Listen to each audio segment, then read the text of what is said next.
notre force à tous en tant qu'entrepreneurs, c'est que presque moi je préfère quand c'est dur aujourd'hui.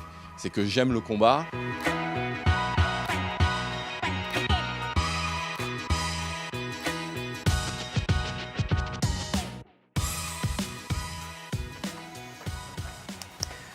Eh bien, donc, bonjour à toutes et à tous, bienvenue à cet événement Meet Your Success by American Express, ici chez Multibureau, où nous accueillons pour une conférence Cyril, entrepreneur, serial entrepreneur même de ce point de vue-là, avec qui on va pouvoir discuter en fait de ce que c'est exactement, de son besoin quand on est aussi entrepreneur, quelles sont les qualités, quels sont les éléments clés dans un parcours aussi, pour mieux s'inspirer tous ensemble, mieux comprendre comment aller vers le succès qu'on souhaite évidemment aussi, qui est en cours évidemment.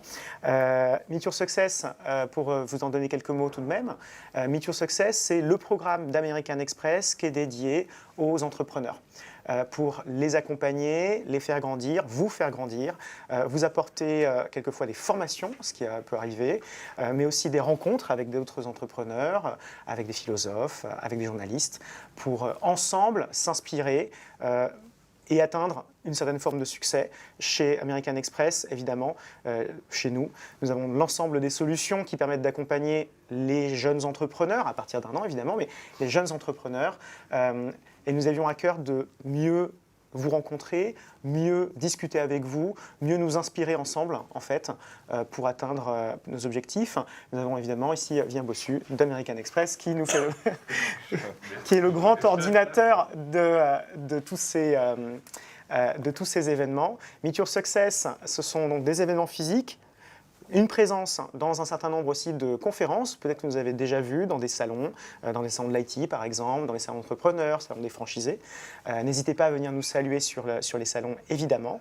Mais c'est aussi bientôt une plateforme en ligne avec un certain nombre d'articles, donc des séries d'articles et de vidéos, y compris la vidéo de ce talk qui sera aussi disponible pour continuer, comme je le disais, à s'inspirer ensemble comme ça, mieux se comprendre et mieux comprendre quelles sont les forces qui permettent aux entrepreneurs de réussir. Voilà. Cyril, on va se tourner vers toi. Cyril Frémont, merci beaucoup de te prêter au jeu avec nous. On a environ 1 heure ensemble. On va pouvoir étudier un peu aussi ton parcours. Cyril, en quelques mots, qui es-tu en fait ? Alors d'abord, bonjour à tous, merci d'être venus. Moi, je suis un entrepreneur depuis 20 ans maintenant. J'ai démarré ma carrière dans la Silicon Valley il y a plus de 20 ans dans l'Internet. Je suis né dans l'Internet, je peux dire ça. Et puis, j'ai commencé à créer les premiers sites en ligne, les premières boutiques en ligne pour des retailers aux États-Unis comme Victoria's Secret ou Fruit of the Loom à San Francisco. Et c'est comme ça en fait que je me suis intéressé au commerce électronique et que j'ai démarré ma carrière professionnelle. Ensuite, je suis revenu en France, on va dire à mes premiers amours, puisque je suis français. Et puis, de là, j'ai commencé à créer plusieurs sociétés. J'ai introduit plusieurs sociétés en bourse, dont la dernière en 2004 qui s'appelle SciTrade. Et puis ensuite, j'ai continué à développer, à créer d'autres entreprises, et notamment pour arriver à obtenir jusqu'à 50 000 sites Internet dans le monde entier. Et c'est de là qu'est venu, entre guillemets, mon intérêt pour les extensions Internet, puisque dorénavant, je suis et nous sommes le propriétaire d'une extension Internet. Et nous faisons partie maintenant des 300 sociétés mondiales qui possèdent une extension Internet. Donc extension Internet, c'est un point quelque chose à la fin de l'adresse, hein, on est bien d'accord. Et en l'occurrence, toi, c'est .best. Exactement. Donc en gros, le .com que tout le monde connaît. En France et dans les pays, vous avez par exemple ici en France le .fr. Il y a 1200 extensions Internet qui ont été déléguées en 2012 par la CAN. La CAN, c'est l'ONU de l'Internet. Il faut savoir qu'aujourd'hui, personne ne peut créer de nouvelles extensions sans l'accord de la CAN. Et d'ailleurs, aujourd'hui, personne ne peut créer de nouvelles extensions puisque c'est fermé. On a, nous, non pas créé l'extension en 2012, puisqu'on s'est réveillé un petit peu tard. Moi, je me suis réveillé en 2013. Et on a racheté, nous, le .best l'année dernière, donc il y a 1 an maintenant. Mais surtout après 5 ans de travail acharné pour convaincre l'acheteur ou le premier acheteur, le créateur du .best initial de bien vouloir nous le céder. Alors ça, c'est très Meet Your Success, parce qu'ici, on aime discuter très concrètement de ce que ça veut dire que l'entrepreneuriat. Donc on voit beaucoup de gens qui disent « Ah ouais, j'ai réussi à faire ceci, ainsi de suite ». Mais là, tu es en train de nous dire directement que ce pourquoi tu as été connu en gros l'an dernier, genre « Waouh, le Français qui a racheté une extension », en fait, c'est 5 ans de boulot avant. C'est ça. C'est pas un succès d'un coup, c'est pas arrivé, c'est pas magique. Alors, c'est même encore plus compliqué que ça parce que c'est 5 ans de préparation. D'abord 5 ans de préparation financière parce qu'on parle de plusieurs millions de dollars. Je vais vous donner 2-3 chiffres pour que vous compreniez de quoi on parle. Le .com, il y a 140 millions de .com aujourd'hui, ça ramène 1 milliard de dollars à l'entreprise qui possède le .com qui s'appelle VeriSign et plus précisément le gouvernement américain, puisque c'est le gouvernement américain qui maîtrise aujourd'hui les recettes du .com. La dernière vente d'extension qui a eu lieu sur le marché, c'était le .web, avec 0 business associé. Il y a 2 ans, c'est vendu 135 millions de dollars. Donc, c'est aussi pour ça que c'est compliqué de réaliser l'acquisition d'une extension, parce qu'on parle en millions de dollars. Et la particularité de ce qu'on a réussi à faire, c'est qu'on l'a racheté surtout en 2 mois. Et c'est ça, en fait, qui a été très compliqué, c'est que c'est 5 ans de préparation, mais c'est 2 mois d'exécution pour arriver au bout du projet. En France, on ne peut pas dire qu'on est non plus les champions du monde sur le capital risque, etc. Et donc, en réalité, la façon dont on l'a racheté, c'est non pas en allant voir des fonds d'investissement, parce que ça aurait été trop long, mais on a fait un prêt. Et donc, on s'est heurté à tous les problèmes que les entrepreneurs connaissent aujourd'hui en France dès qu'ils veulent souscrire un prêt auprès de leur banque. Et nous, peut-être encore plus que les autres, parce que ce qu'on voulait racheter, ça n'existait pas. C'est-à-dire que moi, la première question que j'ai eue quand j'ai été voir ma banque, tout en disant à ma banque que j'apportais 50% des fonds, c'est dans quelle case on te met ? Et en fait, bien évidemment, qu'il n'y a pas de case, puisqu'il n'y a aucune entreprise française qui possédait d'extension à ce moment-là. Alors avant de négocier ton prêt, ce que j'adore, parce qu'on parle beaucoup de capital risque, tout ça, toi tu dis non, je vais à la banque négocier mon prêt pour acheter un truc à 135 millions de dollars. On reviendra là-dessus. Avant ça, du coup, ces 5 ans, en gros, il y a un moment où tu t'es posé la question, tiens, si j'en rachetais une, comment on a une idée comme ça de racheter une extension? Parce que, comme tu disais, VeriSign, c'est une boîte énorme, Google en a aussi, c'est énorme ces trucs-là. Oui, les propriétaires aujourd'hui, c'est Amazon, Google, Booking, VeriSign, ce sont que des boîtes qui font plus d'1 milliard de dollars de chiffre d'affaires. Donc c'est pour ça aussi, c'est le double exploit qu'on a réussi, c'est parce que nous, on ne fait pas encore justement 1 milliard de dollars de chiffre d'affaires. C'est notre ambition et je vous expliquerai comment après, mais très clairement, c'est aussi ce pari-là qu'on a gagné. Bon. En plus, on l'a gagné contre un des majors, puisque quand on a voulu racheter cette extension-là, on n'était pas le seul à vouloir racheter cette extension. Donc on a dû convaincre l'acheteur qu'on était la meilleure solution pour lui et surtout la plus rapide. Et c'est comme ça qu'on a gagné le pari, parce que sinon, si on avait pris 6 mois ou 1 an pour faire l'opération, on ne l'aurait jamais faite. Google ou Facebook ou un autre major du marché aurait pu le faire. Là où c'est un peu, c'est un peu un exploit, c'est que nous, avant même d'aller voir la banque, pour revenir à ta question, on a apporté, quand je dis on parce que je ne suis pas tout seul, il y a aujourd'hui des actionnaires qui m'ont suivi et qui ont vendu tout ce qu'ils avaient en 1 mois et pas en 2. C'est-à-dire qu'on avait 2 mois pour faire l'opération, mais la réalité, c'est que nous, on devait apporter 50% des fonds en 1 mois.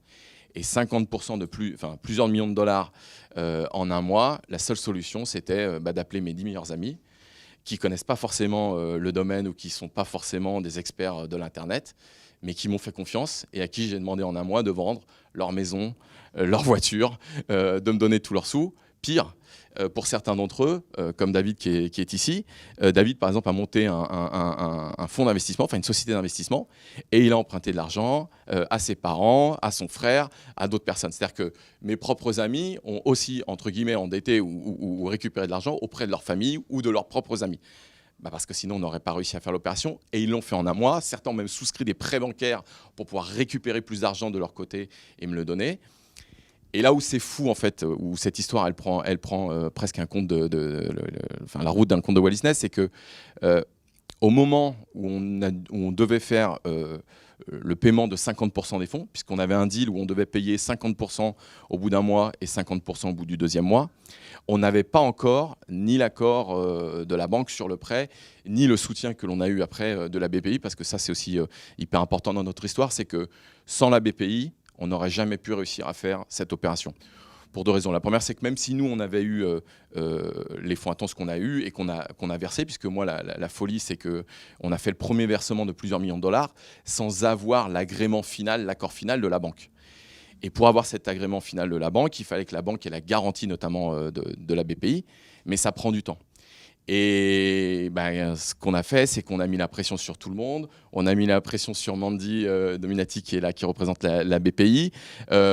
Et sans, entre guillemets, non pas un concours de circonstances, mais aussi la volonté, la rage de personnes comme Mandy, on n'aurait pas pu faire non plus cette opération. Parce que moi, je me souviens d'une conversation un midi où il nous fallait l'agrément pour midi. C'était la date limite. Et à 9 h du matin, je l'avais au téléphone. Elle me disait, mais je vais dormir devant le bureau de mon président s'il le faut pour avoir l'accord. Or, elle n'est pas actionnaire du Point Best. Voilà, c'est que c'est une somme de petits miracles qui fait qu'à la fin, en 2 mois, on arrive à faire un grand miracle et pour nous, un immense challenge à relever maintenant avec cette extension. Alors je crois même que vraiment sur ce moment de paiement, tu as même avancé des fonds immédiatement pour convaincre, en fait pour dire que tu étais sérieux aux vendeurs, de ta poche, directement comme ça.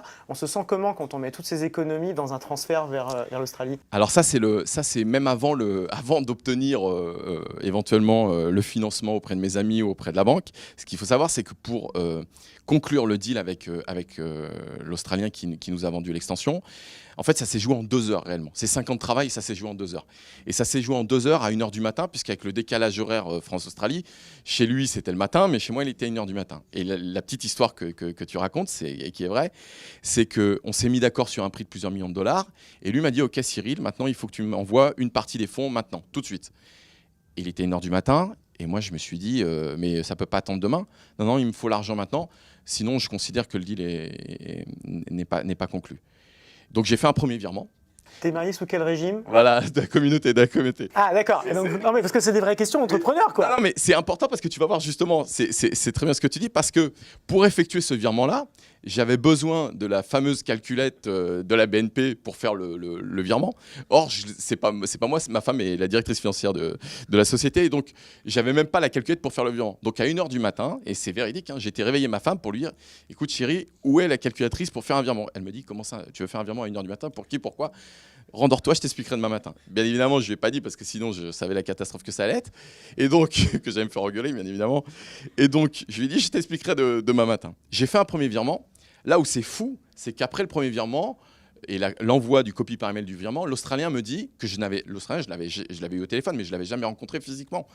Il me dit, écoute, je viens de parler avec mes avocats, c'est pas assez, il faut que tu renvoies plus.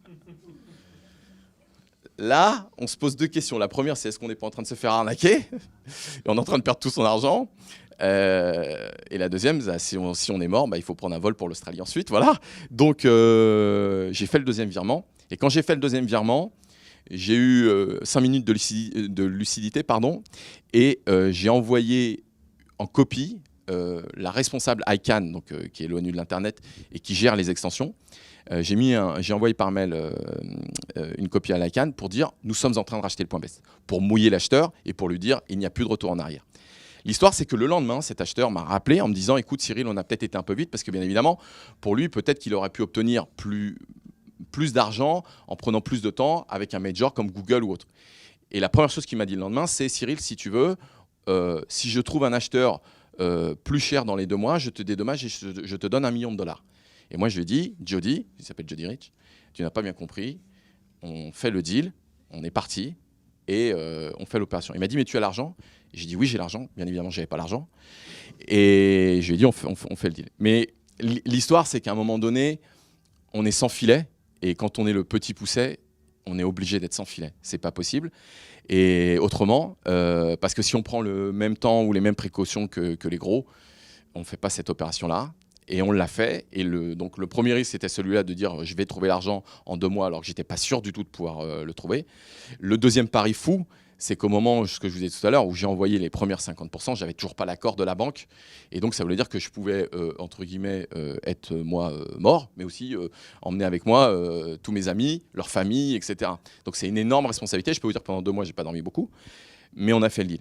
Et c'est aussi un trait de caractère, je pense, on parlait d'entrepreneuriat tout à l'heure, c'est que il y en a qui disent, moi, depuis tout petit, je suis coupable, et moi, c'est depuis tout petit, j'ai la rage. C'est-à-dire qu'en fait, moi, mon ambition, c'est de mourir sur scène le plus tard possible, rassurez-vous. Mais c'est ça, c'est-à-dire qu'en gros, je suis issu d'une famille modeste, mon père est portugais, ma mère est française, j'ai fait des études à l'université, j'ai pas pu me payer d'école d'ingénieur parce que mes parents n'avaient pas les moyens de me payer une école d'ingénieur, donc j'ai fait un DESS.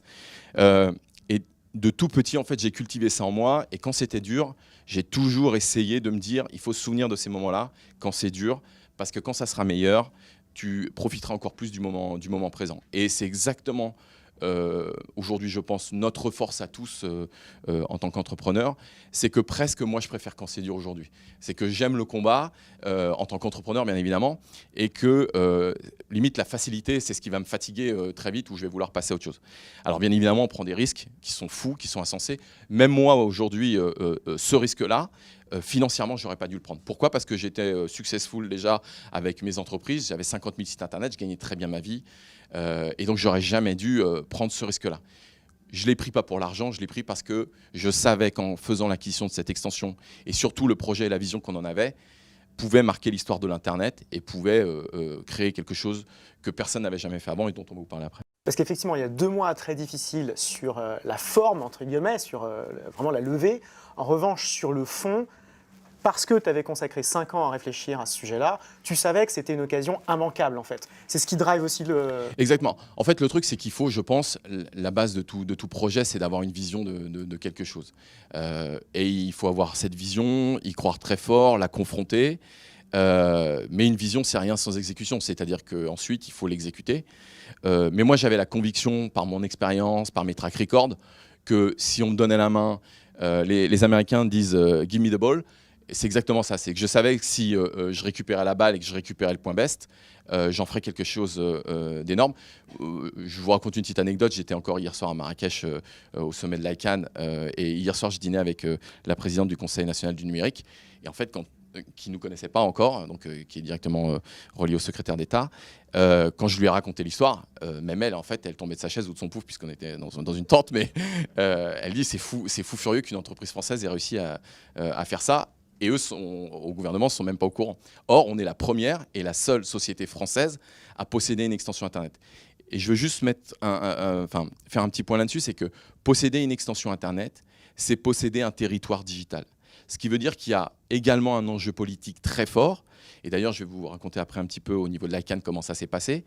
Il y a un enjeu politique très fort de celui qui possède une extension Internet. Ce n'est pas un hasard si seulement 300 sociétés sont accréditées.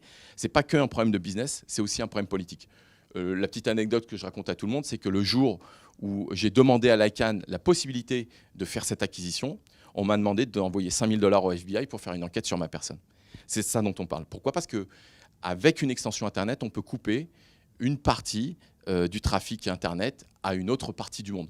Je peux interdire aux Chinois, par exemple, d'accéder au site en point best, puisque c'est moi qui maîtrise aujourd'hui le point best. Donc c'est aussi pour ça, il y a une dimension politique très très forte, et donc avec toutes les problématiques qui s'en suivent et les pressions qui s'en suivent. Et Adrien qui est là peut aussi le confirmer, le premier coup de téléphone qu'on a reçu une fois qu'on a fait l'acquisition, c'est d'un Français qui est un des fondateurs de l'ICANN, qui nous a appelé quelques jours après qu'on ait communiqué sur cette acquisition.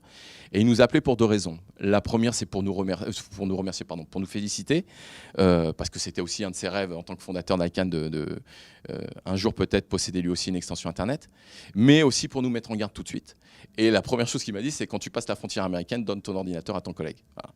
C'est de ça dont on parle. Hein. Il faut bien comprendre que quand on met en danger le .com, on met en danger une partie des ressources du gouvernement américain aussi. Regardez ce que le gouvernement américain a demandé à Google par rapport à Huawei. Voilà. Donc, il y a une dimension politique très très forte également dans ce qu'on a fait. Alors, effectivement, tu me racontais que tu devais en fait connaître la politique intérieure américaine et quels sont les sénateurs américains à convaincre sur des choses comme ça. C'est incroyable. Et puis, quelquefois, ton aventure, c'est aussi stocker quelqu'un devant un immeuble et essayer de rentrer dans le même ascenseur que lui.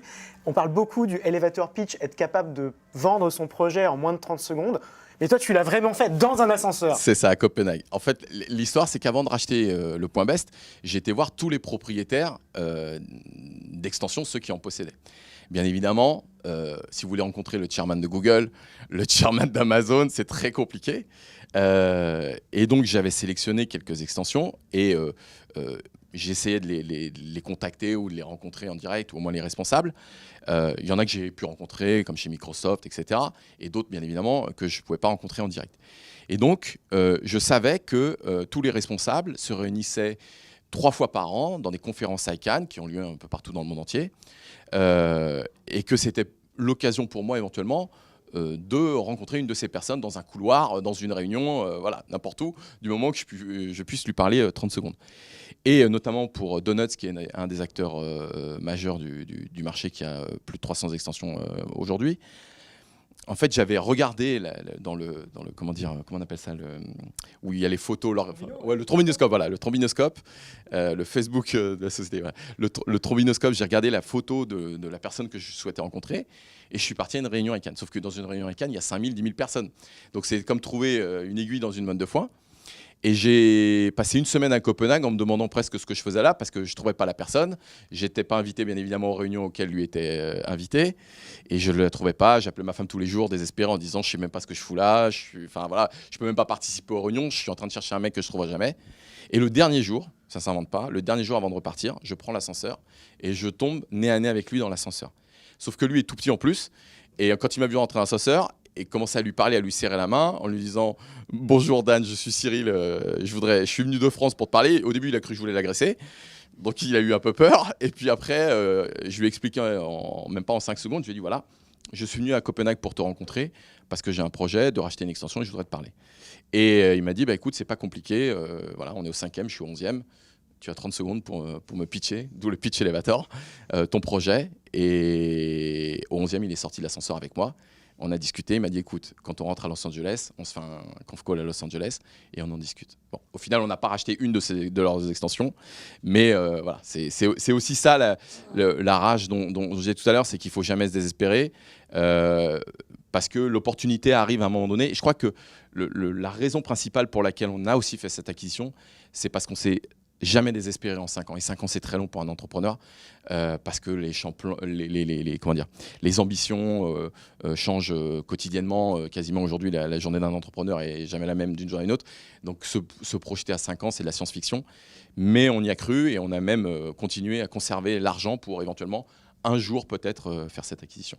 Puisque en plus de préparer, tu avais aussi déjà préparé justement de l'argent le jour où tu pourrais. C'est aussi quelque chose à préciser.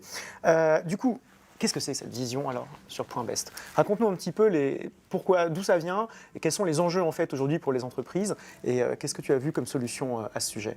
Alors, il y a deux aspects. D'abord, aujourd'hui, nous, on opère le Point Best comme une extension classique, comme le Point Com, avec la petite particularité qui est que le Point Best vous aide en tant qu'entrepreneur à mieux vous référencer sur les requêtes qui sont liées au Best. C'est-à-dire le Best Restaurant, Best Hotel, Best Doctor, ce que vous voulez, tout ce qui est lié un peu à la réputation.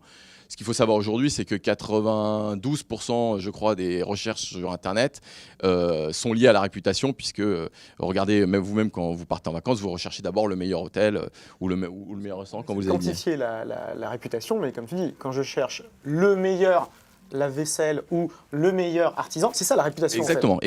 exactement. Alors en plus, il faut savoir qu'il y a une transformation profonde dans la recherche, dans ce qu'on appelle les cordes, donc les habitudes des consommateurs. Jusqu'à 2 ans encore, dans Google, la première recherche concernait toujours le prix, le moins cher. Or aujourd'hui, la première recherche ne concerne plus le prix, mais elle concerne les avis. C'est le succès de TripAdvisor notamment.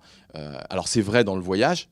TripAdvisor aujourd'hui amène 3 milliards de transactions à Expedia, à Booking, mais c'est vrai dans tous les secteurs d'activité. Quel que soit votre métier aujourd'hui, vous pouvez être potentiellement affecté par la réputation. Ce qui est rigolo d'ailleurs, ici pas très loin dans le CNIT, j'ai un de mes amis qui possède un salon de coiffure qui est Camille Alban.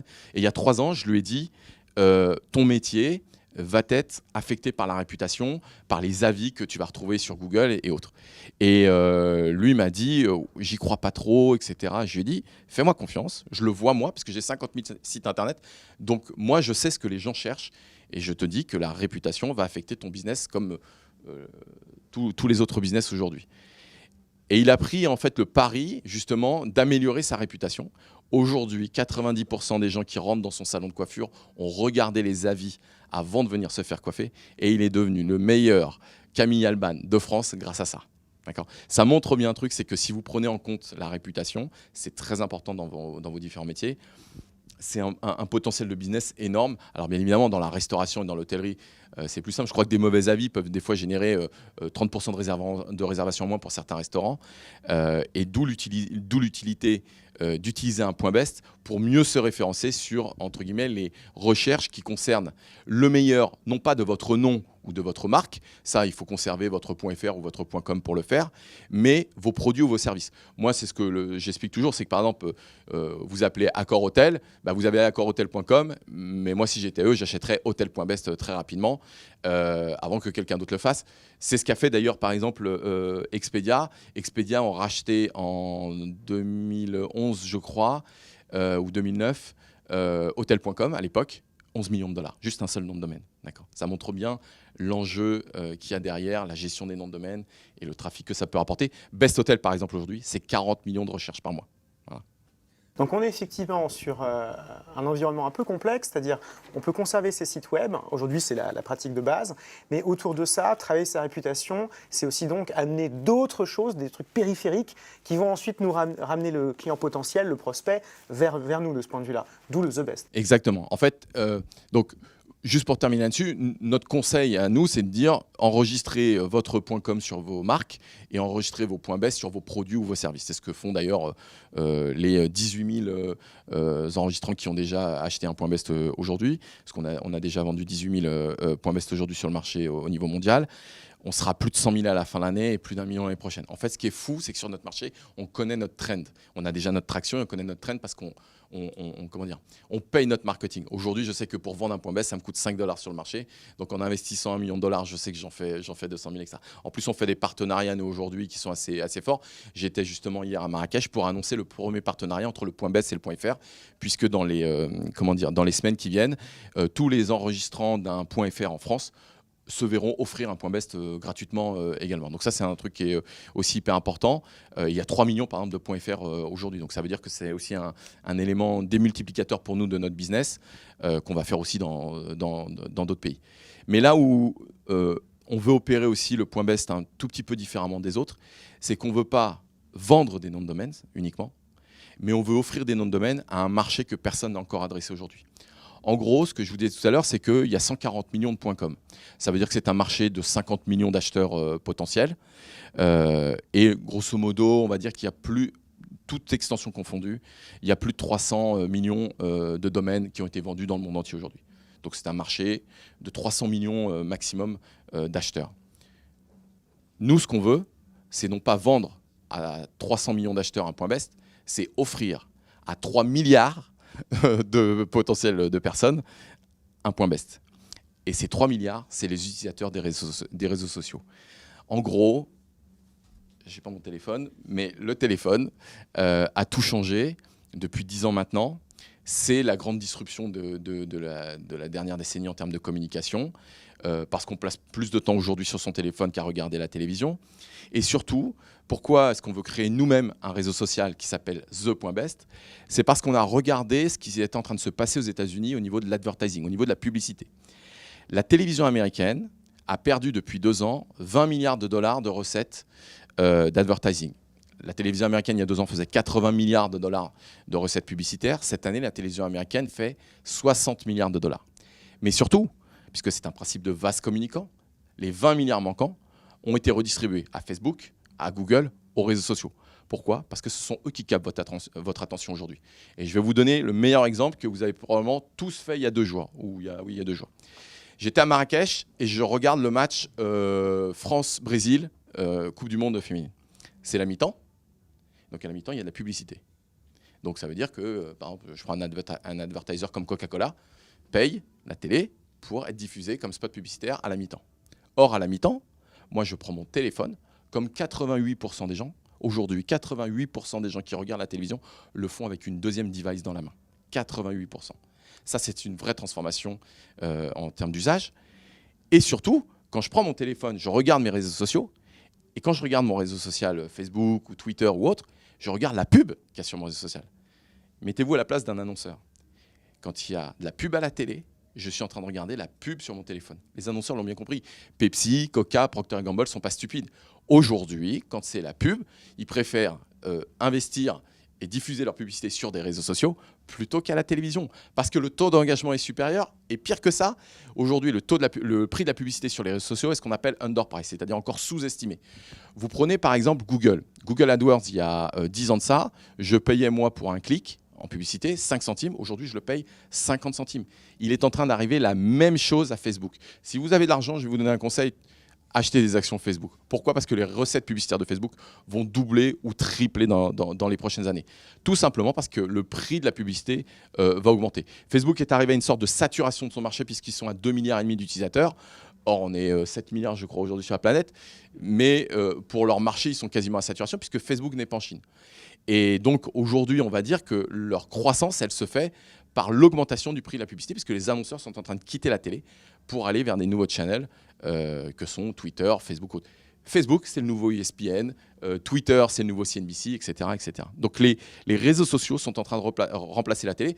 Moi, le meilleur exemple que j'ai, c'est mon fils. Mon fils a 15 ans et il regarde Netflix sur son téléphone. Il a Netflix sur la télé, hein, et il regarde Netflix sur son téléphone. Et quand je lui dis, mais c'est stupide, l'écran est meilleur, etc. Pourquoi tu... Non, je préfère regarder Netflix. Les millennials ne consomment plus la télévision. Pour moi, dans 5 ans, la télévision va avoir de très très gros problèmes pour financer le contenu. Et d'ailleurs, aujourd'hui, on voit déjà qu'une partie des contenus sont en train de shifter sur les médias autres que télévision. Et là, si on prend les mères de famille dans les pays occidentaux, on est à plus de 2h30 par jour sur les réseaux sociaux, par exemple. Oui, bien sûr. Les chiffres qui, il y a 10 ans, étaient ceux des ados, genre, oh là, ils sont obsédés. Bah non, non, c'est tout le monde, c'est tout le monde. Mais alors, en fait, on est hyper loin là d'ascenseurs ou de trucs comme ça. Visiblement, là, il y a une vision que tu as du marché, de l'évolution d'Internet, qui dépasse aussi très largement une extension, en fait. Et donc, du coup, comment tu vas essayer de sauver un peu les entreprises de toute cette publicité qui est déjà un peu trop chère ? Alors, on veut pas vraiment les sauver, on veut surtout leur apporter de la valeur, comme le fait Facebook aujourd'hui. D'ailleurs, Facebook, ce n'est pas notre concurrent aujourd'hui.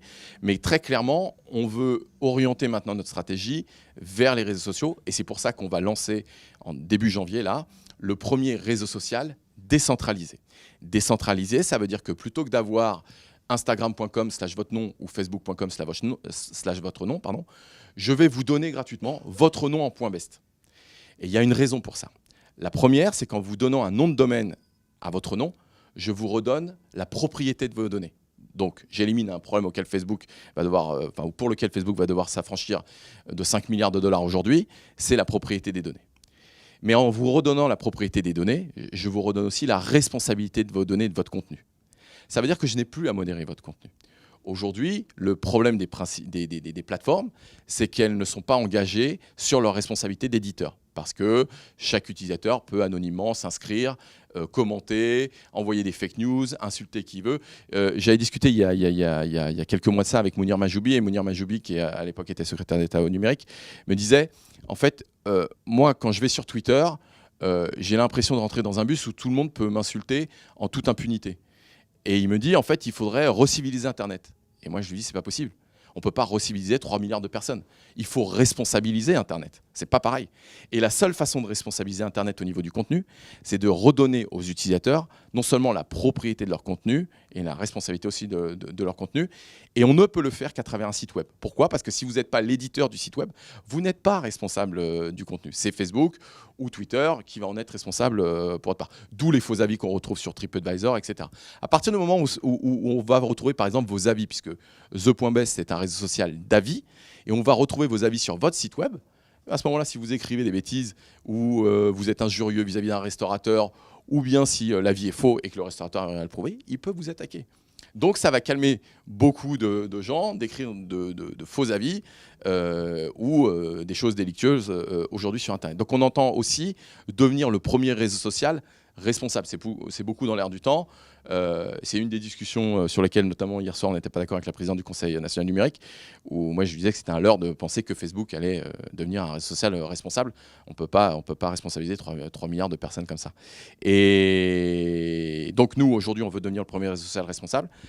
Mais la grande disruption qu'on va surtout apporter dans tout ça, parce que ça c'est des éléments techniques, et moi c'est ce que je dis toujours, c'est que donner la propriété des données ou la responsabilité des données aux utilisateurs, c'est génial, mais mon père il s'en fout, il sait pas ce que c'est, il comprend pas, et c'est bien pour 10% des intégristes de Facebook qui se déchaînent à chaque fois que Facebook est condamné. Voilà. Mais mon père, il s'en fout. Mon père, il utilise Facebook, il voit Facebook comme un truc super sympa parce qu'il peut dialoguer avec ses copains, etc. Et là où on veut apporter une disruption, c'est que nous, on va rémunérer les utilisateurs. C'est-à-dire qu'en gros, on va devenir le premier réseau social rémunéré. Plus vous postez d'avis, plus vous gagnez d'argent. Facebook, c'est 40 milliards de dollars d'advertising. Est-ce que vous connaissez un Instagrammeur, par exemple, puisque Instagram appartient à Facebook, qui gagne de l'argent aujourd'hui par Instagram? Oui, si lui fait un deal avec la marque. Mais Instagram ne rémunère pas ses utilisateurs, d'accord? On va devenir le premier réseau social rémunéré. Vous déposez des avis, vos avis sont vus par votre communauté parce que vous partagez vos avis sur votre Facebook. C'est pour ça qu'on n'est pas un concurrent de Facebook, puisque vous avez partagé vos avis sur votre Facebook, sur votre Twitter, sur votre Pinterest, sur tous les réseaux sociaux, sur votre LinkedIn, sur tous les réseaux sociaux que vous voulez. Et derrière, ça vous fait gagner de l'argent. Donc on devient le premier réseau social rémunéré dans le monde entier. Alors, question d'entrepreneur, là.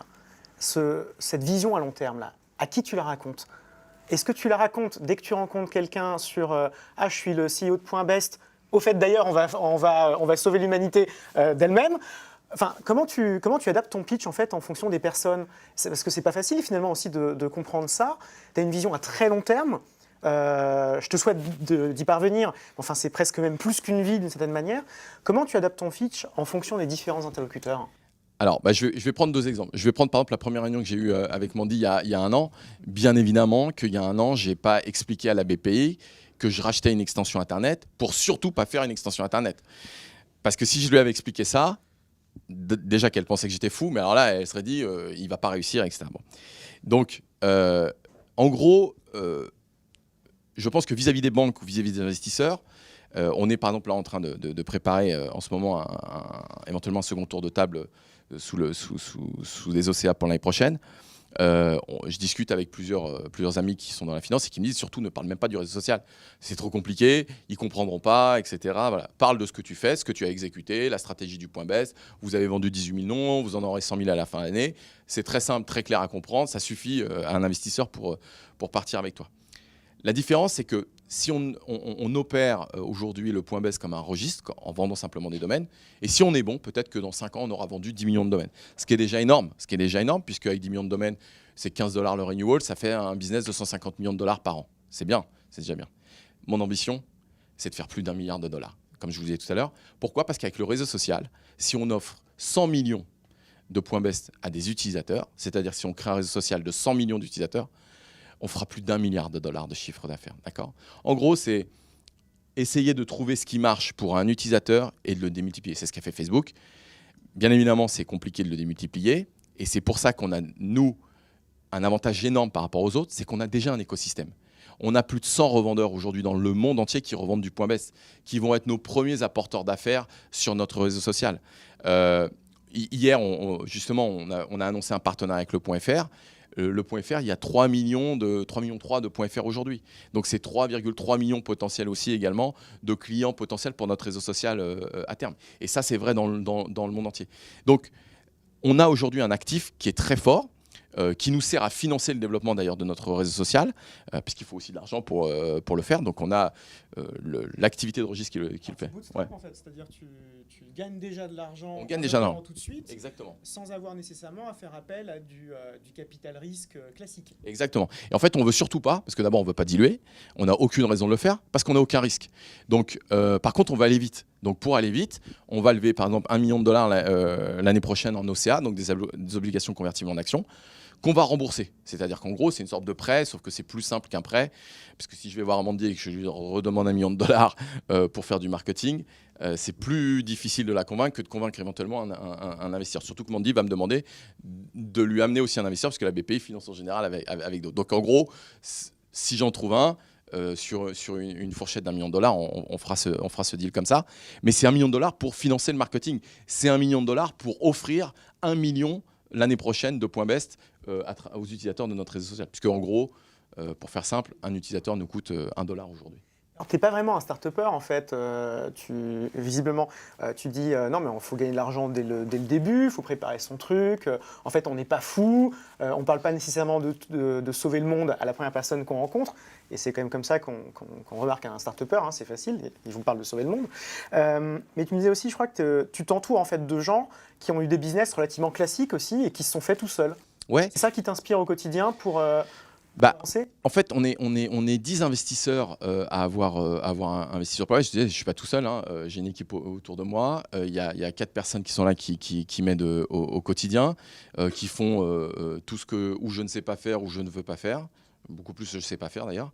Et comment dire, on travaille ensemble au quotidien, on échange sur des sujets aussi variés que techniques, marketing, commerciaux. Mais c'est ça aussi la force, je pense, de notre équipe. On dit souvent, pour aller vite, il faut être tout seul, et pour avancer, pour aller plus loin, il faut s'entourer. On essaie de combiner les deux, ce qui est pas chose facile parce qu'on prend du retard comme tout le monde. Mais le véritable avantage, c'est qu'aujourd'hui, on a un actif qui est le Point Best, qui fonctionne. On vend, c'est notre cash flow. Et grâce à ce cash flow, on développe d'autres services. Comme je vous disais tout à l'heure, on aurait pu se contenter de dire on va vendre 10 millions de Points Best dans les 5 ans qui viennent et on sera successful et ça sera génial. On ne veut pas sauver le monde, pardon, mais on veut changer une partie des habitudes de consommation, des réseaux sociaux des gens aujourd'hui et apporter notre pierre à l'édifice. Voilà. Et ça commence dans cette salle, je crois, puisque tu voulais évoquer justement, tu voulais démarrer aussi pour les personnes présentes leur entrée dans ce monde-là, je crois. C'est ça. En fait, pour tous les gens qui sont présents, on va offrir un Point Best à tous les gens qui sont ici présents. On vous expliquera les modalités pour le faire, mais vous aurez juste à envoyer éventuellement un tweet ou à laisser vos coordonnées. On vous enverra un coupon de réduction pour récupérer votre Point Best et pouvoir faire partie du réseau social dès qu'il sera ouvert en janvier prochain. Ou alors, vous pourrez l'utiliser pour faire la promotion de vos produits ou vos services de vos entreprises. Il y a un truc qui est hyper important aussi dans ce qu'on est en train de faire, c'est qu'on est en train de convaincre un marché qui était déjà structuré depuis 7 ans maintenant, puisque nous, comme je vous le disais tout à l'heure, on a racheté le Point Best 5 ans après la création des nouvelles extensions Internet, ce qu'on appelle les NGTLD. Et bien évidemment, quand vous arrivez 5 ans après la bataille, il y a des gens qui vous attendent avec des fusils et surtout qui ne pensent pas ou qui ne croient pas à l'innovation, etc. Moi, je crois à un seul type d'innovation, c'est ce que j'appelle l'innovation at scale, c'est-à-dire quand on est capable de dupliquer une innovation sur des millions de personnes. Et c'est ce qu'on essaye de faire. Et on est en train de convaincre les gens que notre innovation aujourd'hui, réellement, elle a un intérêt pour les utilisateurs. Elle a tellement d'intérêt pour les utilisateurs qu'on a déjà des early adopters qui testent le réseau social. Si vous allez par exemple sur Cyril.best, vous pourrez voir à quoi ressemble entre guillemets le compte d'un utilisateur de réseau social, ou sur Adrien.best également. Et on va, je pense, dans les semaines et les mois qui viennent, concrétiser, parce qu'une vision c'est très bien, mais l'exécution, c'est fondamental.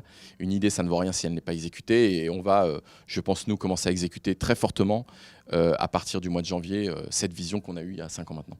Je te remercie. Alors, on va prendre des questions dans la salle. S'il y a quelqu'un qui veut poser une question. Oui, sur le fonctionnement de l'Internet, comment se répartissent les recettes entre vous, propriétaires du Point Best, et les hébergeurs ou les registrars ?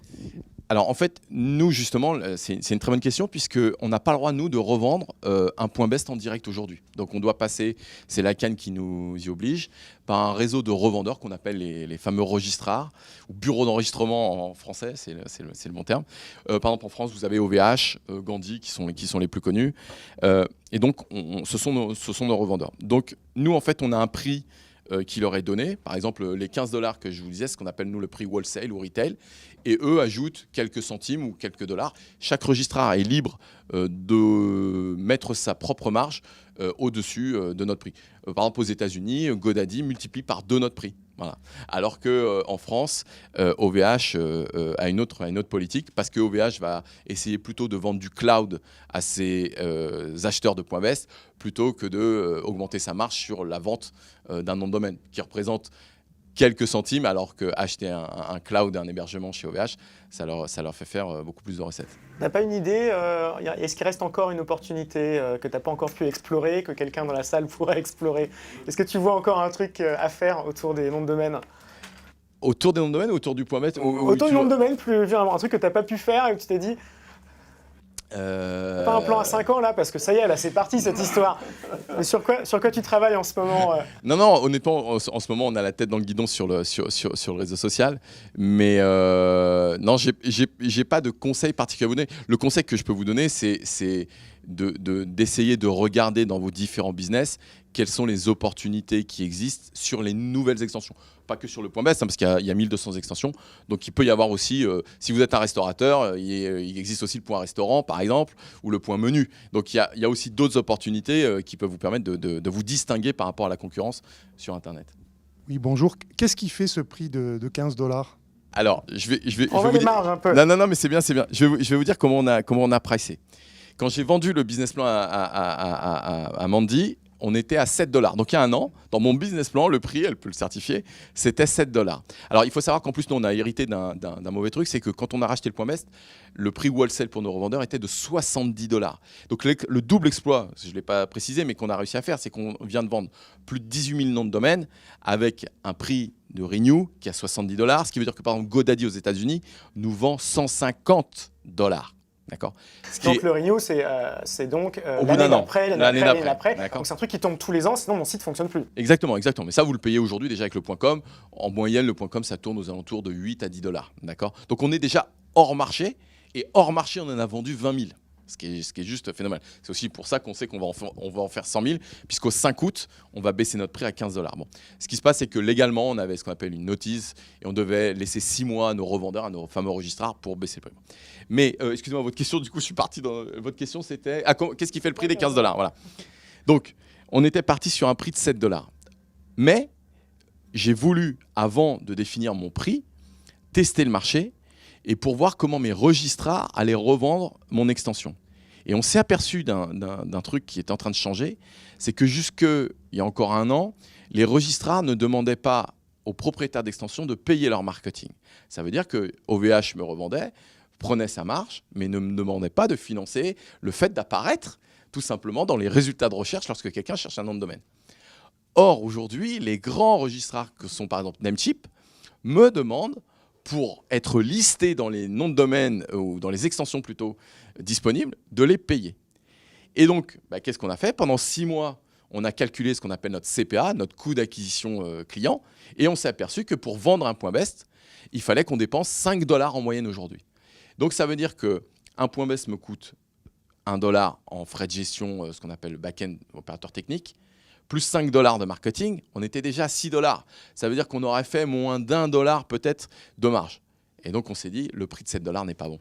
Et donc qu'est-ce qu'on a fait? On s'est dit, si notre coût d'acquisition est de 5 $, qu'on estime que notre taux de renouvellement sera d'à peu près 70%, voilà, en prenant une marge de sécurité avec un churn de 30%, on s'est dit, on va le mettre à 15 $, parce que même si on n'aurait eu que 70%, on fera 5 $ de marge l'année d'après. Par nom de domaine vendu. Il faut aussi rappeler donc que ce n'est pas juste de la propriété intellectuelle sur le point best. Derrière, tu es un opérateur aussi de ça. C'est-à-dire que techniquement parlant, tu t'assures que quand on tape un Cyril.best, on arrive sur un site. Exactement. C'est pour ça que le FBI... voilà, c'est ça.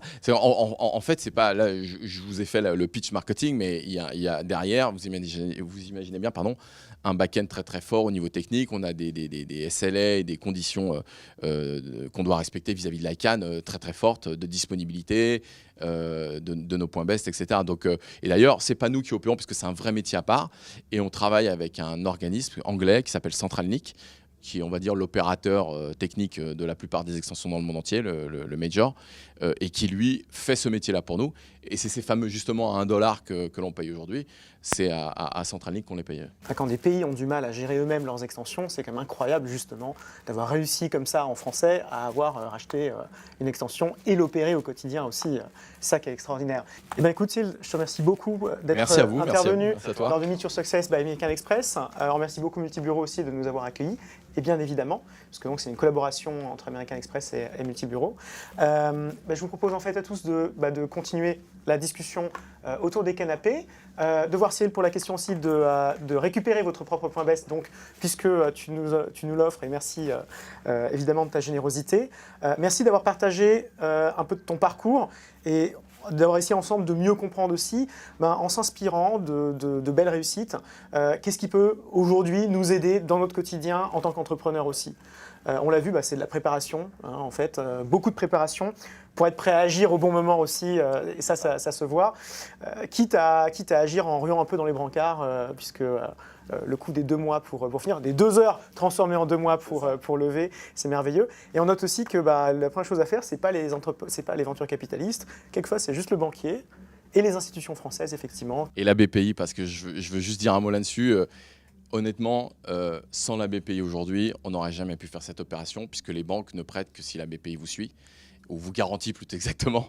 Et je tiens à remercier d'ailleurs à ce titre-là Emandi et toutes les équipes de la BPI qui nous ont aidés à faire cette opération il y a un an. Je te remercie beaucoup, Cyril. Merci beaucoup à tous et à toutes. Merci à vous, merci beaucoup.